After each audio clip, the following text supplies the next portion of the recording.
Assalamualaikum warahmatullahi wabarakatuh. This video is talking about field tenor mode in Halidayan context model.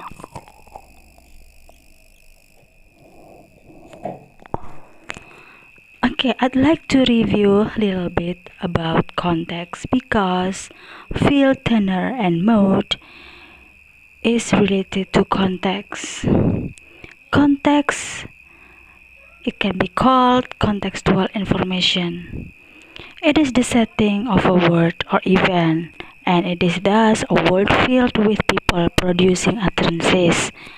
People who have social, cultural, and personal identities, knowledge, beliefs, goals, and wants, and to interact with one another in various socially and culturally defined situations. If we separate the context into three, field, tenor, and mode, we can identify field as setting, as event, or the main idea. It's about the situation or the subject matter, while the tenor is participants. It's people who are producing utterances with people who have their characters. We can also describe social, cultural, and personal identities, knowledge, beliefs, goal, and wants, and the way people or participants to interact with one another relates to their roles and their power to the society. While the mode is related to channel or the way of how people interact each other using spoken or written, or they use, and also the use of words or word usage in society. In bahasa, field adalah situasi atau kondisi, atau bisa kita ambil the topic, ya. Topik kita bisa mendeskripsikan field sebagai topik apa yang dibicarakan. Di dalamnya juga termasuk lokasi, situasi, budayanya bagaimana, jika itu ada pengaruh budaya, dan waktu. Kemudian tenor adalah who is involved in, siapa yang terlibat di dalamnya. Termasuk kita bisa mendeskripsikan nama, lalu peran di masyarakat, sehingga peran participants tersebut penting atau dianggap tidak penting di masyarakat. Jika penting, artinya dia memiliki power atau kekuatan sebagai leader misalnya, sehingga bahasa yang digunakan pun bisa mempengaruhi orang untuk mengikutinya, dan sifatnya dia persuade, mengajak orang sehingga orang mau ikut atau terpengaruh oleh kata-katanya. Sedangkan mode adalah channel atau media yang digunakan, dan the word usage, bahasa yang digunakan, yaitu bahasa khusus yang digunakan untuk menarik perhatian pendengar atau pembaca. Contoh, kita bisa ambil setting di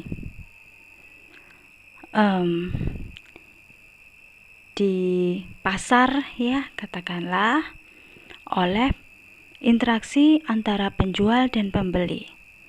Di sini penjual memiliki peran besar, yaitu mempengaruhi. Settingnya kita bisa mendeskripsikan, atau fieldnya kita bisa mendeskripsikan di pasar. Lalu waktunya di pagi hari ketika banyak orang belanja. Kemudian tenornya penjual, misal kita boleh kasih nama atau tidak ya. Penjual di sini memiliki peran sangat penting. Kita bisa mendeskripsikan seperti itu. Fungsinya adalah dia memiliki goal atau tujuan dan wants atau keinginan untuk persuade people or persuade buyer to buy something, to buy things they sell. Kemudian mode di sini berarti channel. Dia menggunakan apa untuk persuade people? Menggunakan bahasa verbal, misal secara langsung ya, interaksi secara langsung, face to face, dan bahasa khusus yang digunakan, yang dimana di situ memiliki power sehingga bahasa itu bisa menggait pembeli. Contoh misalnya apa? Nah, itu tergantung dari dialognya ya.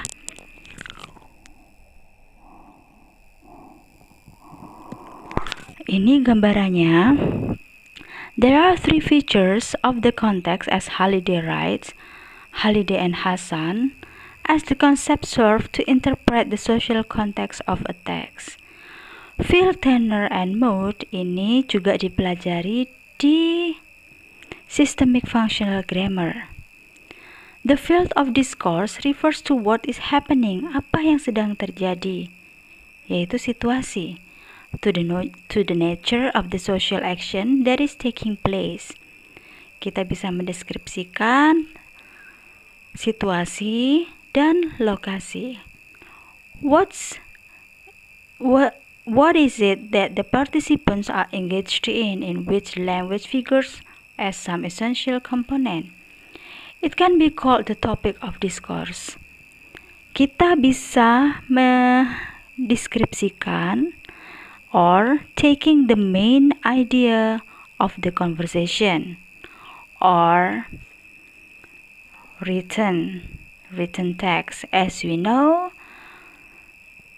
the text field is the text, okay? The main idea we can take or we describe through the text. The text can be verbal text or written text. Field itu terkait dengan teksnya, topiknya tentang apa yang bisa kita ambil kesimpulan. Lalu teks tersebut bisa verbal atau non-verbal, yaitu written. Kemudian berikutnya, the tenor of discourse refers to who is taking part, siapa yang terlibat, to the nature of the participants, lalu kemudian statusnya apa, dia sebagai penjual atau sebagai employer atau employee, perannya dia apa, karena peran itu berpengaruh pada kekuatan dia dalam berinteraksi. Apakah dia pengaruhnya paling besar di situ? What kinds of role relationship obtain among the participants, including permanent and temporary relationships of one kind or another, both the types of speech role that they are taking on in the dialogue and the whole cluster of socially significant relationships in which they are involved. The tenor of discourse is concerned with the personal relationship involved. Jadi di tenor itu perannya adalah adanya hubungan secara personal antar keduanya atau lebih. Siapa partisipennya? Kalian bisa sebut nama, perannya, statusnya. Ini juga bisa disebut, it can be called the people who are holding on the topic. And the third one is the mode of discourse. Refers to what part the language is playing. Bahasa yang dimainkan itu apa saja, yaitu bahasa khusus. It is concerned the particular part that the language is playing in the interactive process, whether in spoken or written. Di dalam mode of discourse, kita bisa menyebutkan the word usage atau bahasa kata-kata yang digunakan, baik itu kata teknik, misal kalau kita membahas, kalau kita berada di dunia bisnis, tentu saja bahasa yang digunakan berbeda, khususnya pada kata. Misal, di dalam bisnis kita sering menemukan kata marketing, kata bisnis, kata career, kata apalagi promotion, misalnya seperti itu. Lalu, teks tersebut berupa apa? Spoken atau written? Itu juga disebut. Oke, kalau spoken itu apa? Face to face atau secara virtual. Kemudian written itu dalam bentuk apa? Dalam bentuk journal article atau short story dan sebagainya.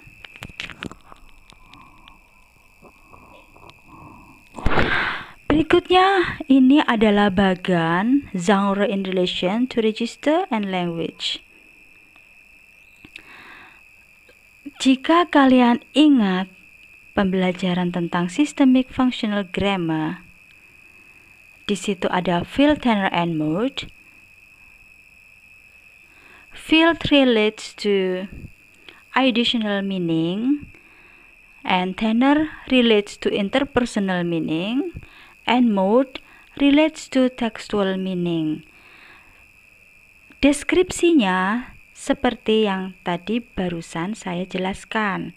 Additional, idea, topiknya apa? Tenor, interpersonal, kaitannya dengan participants. Kemudian mode adalah textual. Apa yang tertulis di situ? Semua itu dalam satu genre. Genre-nya apa? Atau bentuk teksnya itu apa? Itu adalah genre. Mode, lah ini kaitannya dengan register. Begitupun dengan the language. Kita lebih banyak main pada mode dan lebih banyak main pada bahasa, yaitu di register and language. Can be dialect too, juga bisa termasuk dialek jika itu lebih kental dengan budaya.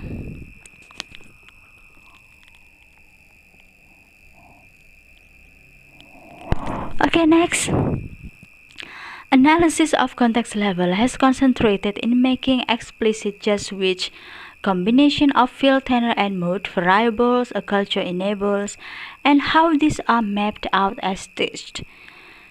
Field, tenor, and mode itu kita petakan dalam bagan tadi sehingga memiliki goal-oriented social process. Ada goalnya atau tujuannya. Concept of register, kalau kalian bingung mengenai register, apa itu register? Kalian bisa buka kamus. Register is the language used in particular society or in certain society.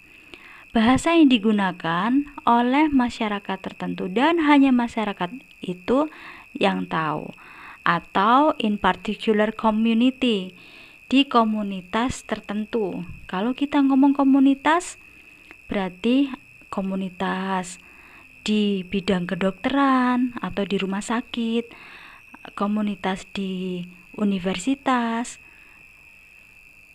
Keduanya memiliki bahasa yang berbeda penggunaannya. While genre theory suggests that texts which are doing different jobs in the culture will unfold in different ways, working through different stages or steps. Realization then is the relationship between language components, additional, interpersonal, and textual meta function. Meta itu tidak terlihat, jadi fungsinya itu tergantung dari situasi yang kita perhatikan.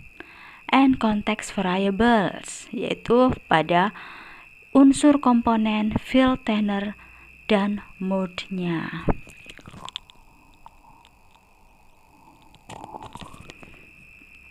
Field as the situational variables that has to do with the focus of the activity in which it is engaged.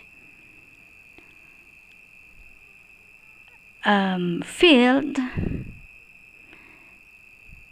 is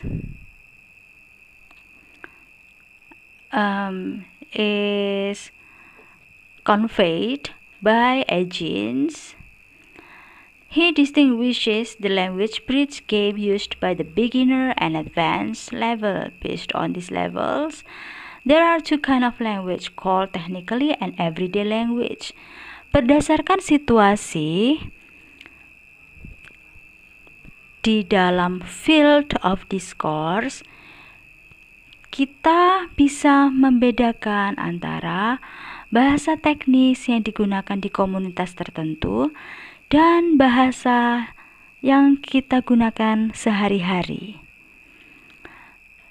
Jika itu terkait dengan budaya atau di masyarakat yang sangat kental dengan budaya, dan kita ambil bahasa khusus penggunaan yang digunakan sehari-hari, yaitu pada dialeknya. Sedangkan pada teknisnya, jika kita meneliti lapangan bahasa pabrik, katakanlah di pabrik tersebut pegawai atau karyawan banyak menggunakan bahasa kode yang hanya diketahui dan dipahami oleh komunitas yang ada di pabrik itu. Contoh, penggunaan kata conveyor, kemudian kata kangaroo crane. Nah, itu hanya ada di pabrik, ya, tergantung lokasinya. Nanti beda lagi kalau kita berada di kantor saham. Nah, tentu saja bahasa yang digunakan seperti broker, customer, terus what else? Money, ya, something like that.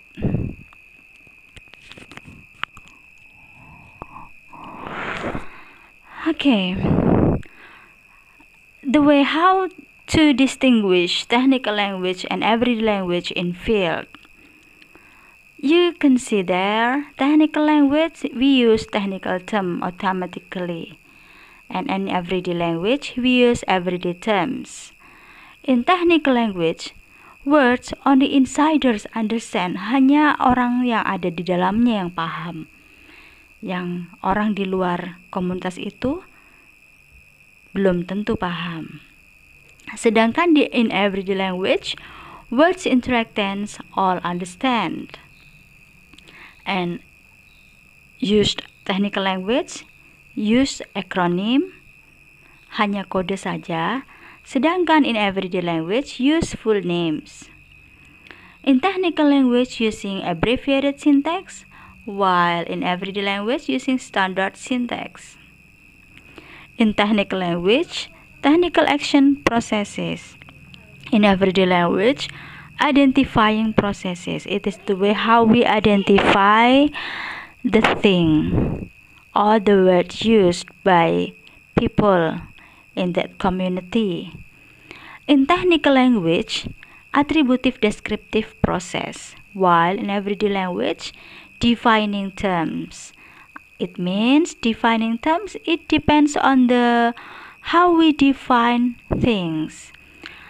Kalau bisa saya berikan contoh seperti tadi ya, sama bahasa teknik, yaitu bahasa technical terms atau kata teknik yang digunakan seperti kangaroo, crane. Tidak mungkin kita di bahasa sehari-hari menggunakan kangaroo, crane, ya, kecuali kalau kita memberikan pembelajaran buat anak-anak misal.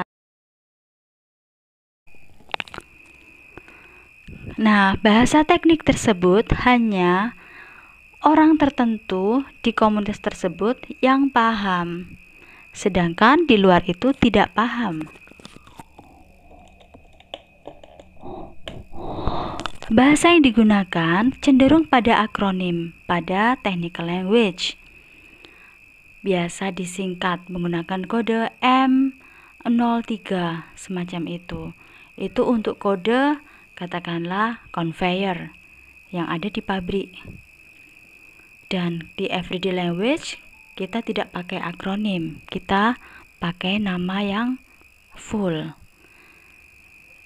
Kemudian technical action, atribut juga yang digunakan di dalam technical language. Now we go to tenor. Tenor conveys the role structure who is taking part. It refers to who is taking part to the nature of the participants. Statusnya, rolesnya juga. This is what kind of role relationship obtained among the participants. Perannya apa dia di dalam masyarakat, including permanent and temporary relationships of one kind or another. Both the types of speech role that they are taking on in the dialogue and the whole cluster of socially significant relationships in which they are involved. Tenor also defined as the social action role relationship played by interactions. Contoh, the roles seperti peran student, peran lecturer, lah itu sudah bergandengan, customer or salesperson, and friend of friend. In other words, tenor particularly focuses on building roles among interactants or pioneering. Kita bisa mendeskripsikan partisipan secara detail di sini, sehingga kita bisa melihat nampak bahwa partisipan itu memiliki peran yang besar, yaitu seperti lecturer, salesperson, yang dia memiliki tujuan atau goal untuk invite people, mengajak people or persuade people.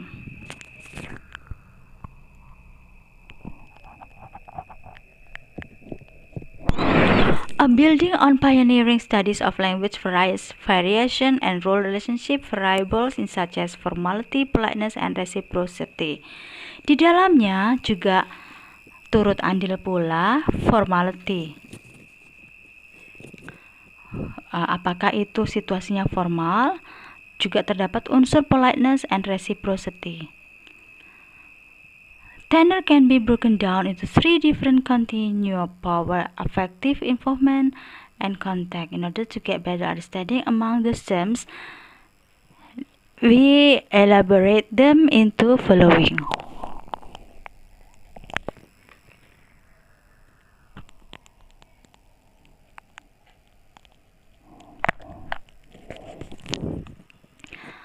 Now we go to formal and informal situation. Yeah, if we go to situation,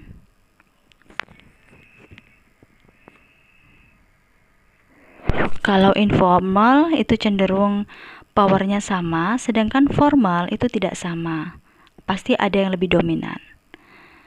Informal lebih sering. Kalau formal itu interaksinya tidak sering. Dan informal itu high effective involvement. Mereka lebih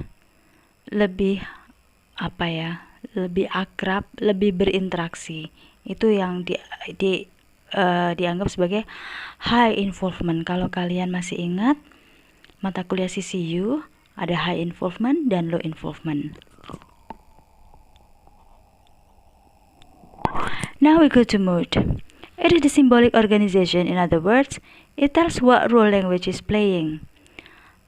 Mood refers to what part language is playing. What is it that the participants are expecting the language to do for them in the situation. Penggunaan simbol-simbol, bahasa khusus di sini lebih ditunjukkan. Serta channelnya menggunakan apa medianya? Spoken, face to face, atau written seperti announcement, job vacation, newspaper, artikel, dan sebagainya.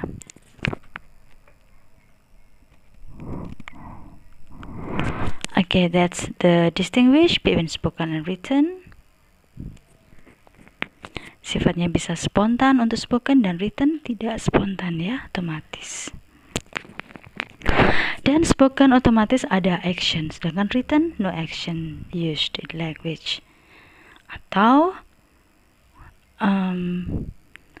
mengenai action can be called biasanya kalau action itu lebih kental pada speech act. Kalau spoken, speech act-nya dapat. Kalau written tidak begitu, karena kita tidak mengetahui bagaimana respon dari pembaca secara langsung ya.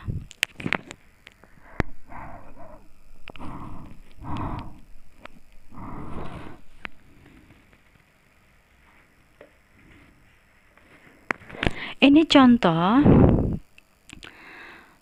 kita mencoba menganalisa sedikit ya. Contoh di sini, field description of Tasya magazine for children and seeking qualified professionals to join to be in charge of some position such as head, ya lebih kepada situation, it's a vacancy. And the tenor di sini adalah copywriter, authority, and the readers. Moodnya, channelnya menggunakan apa? Ini adalah written text atau mass media.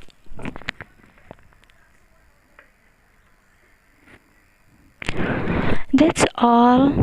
Let me know if you don't understand.